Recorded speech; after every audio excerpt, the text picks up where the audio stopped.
Hello sa inyo lahat. Isang recipe ang gusto ko ituro sa inyo gamit ang kamuting kahoy. Siyempre, ang maganda dito sa recipe na ito is pwede yung pang-ulam o kaya pang-dessert ang recipe na ito na gusto ko ituro sa inyo para maiba naman yung gamit ng kamuting kahoy na gagawin natin. Kaya, huwag na nating patagalin. Gawa na tayo. Ang una nating gagawin is yung gadgarin natin yung kamuting kahoy. At syempre, kung mapapansin nyo, is syempre, maraming mga butas dito sa grater natin. Ang kailangan natin is ito yung pinakamalaking butas ang gagamitin natin. Bali, gagawin natin is gadgarin natin yung kamuting kahoy.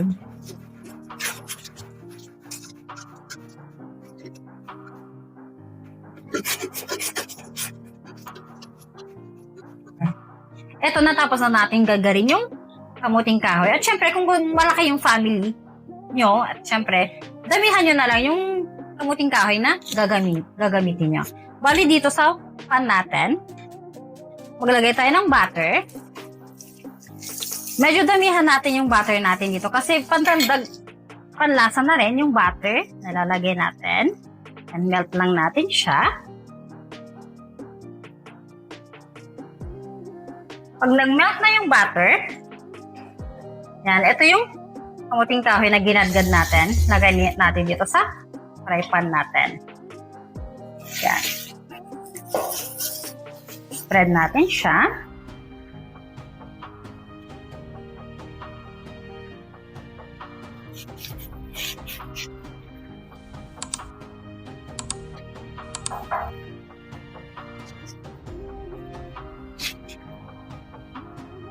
Yan.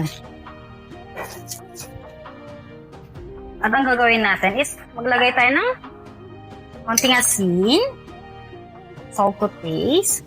Huwag nating damihan kasi yung mga toppings na gagamitin natin is may timpla siya. At syempre nga pala dito, bago ko makalimutan is maglagay tayo ng yung mga toppings is optional. Ang gagawin nating toppings dito. Ang gagawin natin is kailangan natin pindutin. Yan. Maigi yung kamuting kahoy natin. Yan. Para magsama-sama yung kamuting kahoy natin. Para pag binaliktad natin, is hindi siya maghiwa-hiwalay.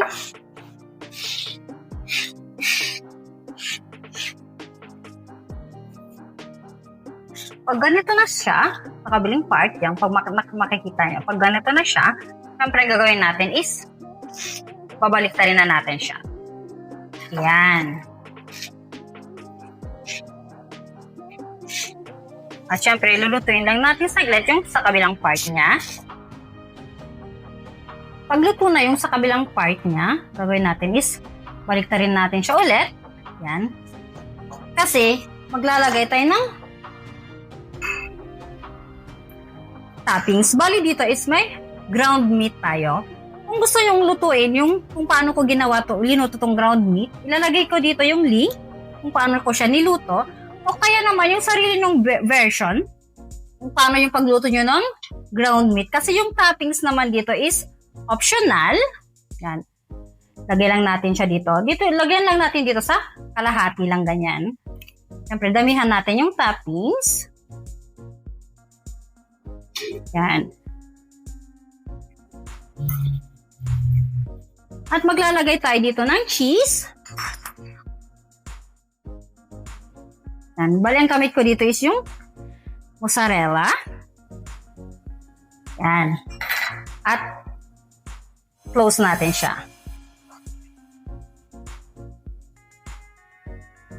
Yan.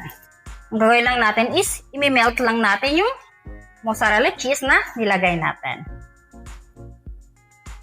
At ngayon naman is gagawa naman tayo ng pang-dessert. Lagay tayo ulit na isang butter. Melt lang yung butter. Wali yung proseso niya is pareho lang din. Ang gagawin lang natin is maiba lang yung toppings na gagawin natin. Bali, ang gagawin naman natin is yung dessert. Yan. Pag nag-melt na yung butter natin, lagay natin yung kamuting kahoy na ginadgad natin. Yan. Spread natin siya. At dahil sa gagawin natin is yung pang-dessert, hindi natin lalagyan ng asin at ng pamintang durog. Yan. At syempre, huwag kakalimutan na pisilin siya. Yan. Para hindi siya maghiwa-hiwalay, magdikit-dikit siya pag ginanito natin siya. Yan. Kung may makikita kayong mga butas-butas na ganyan, dagdagan nyo lang siya. Yan. Para maganda yung kalalabasan ng ginagawa natin. Yan. Pag ganito na siya, ang gagawin natin, dito may buko tayo. Lagyan natin siya dito. Yan.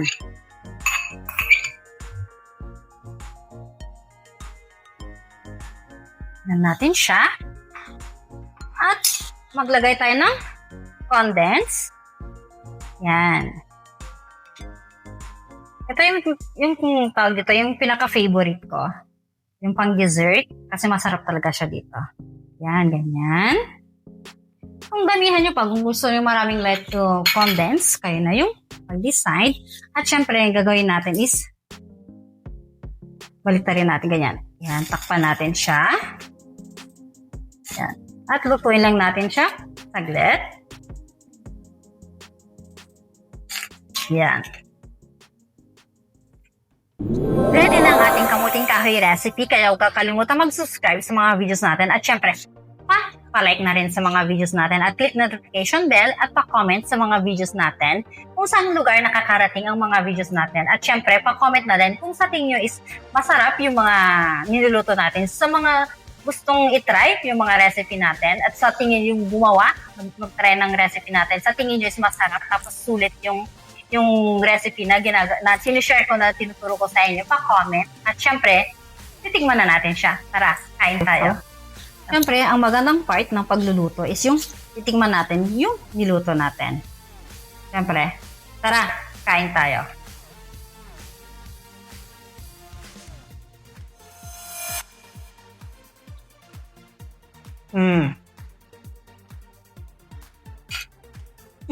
Sarap.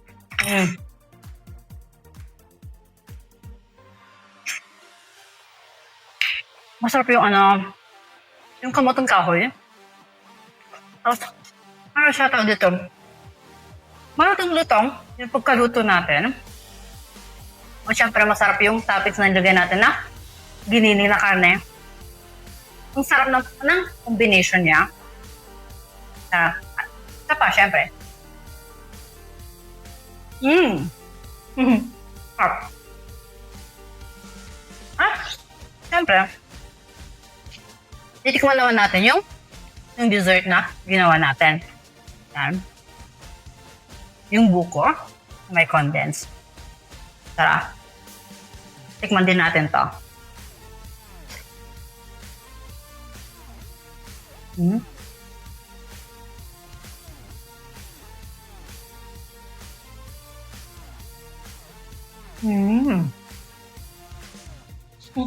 Sarap niya. Ang sarap ng yung buko, tapos yung condense. Ang sarap. Masarap na pang merienda talaga siya. Kaya, tara, kain tayo. Sabay-sabay tayong tumaba neto.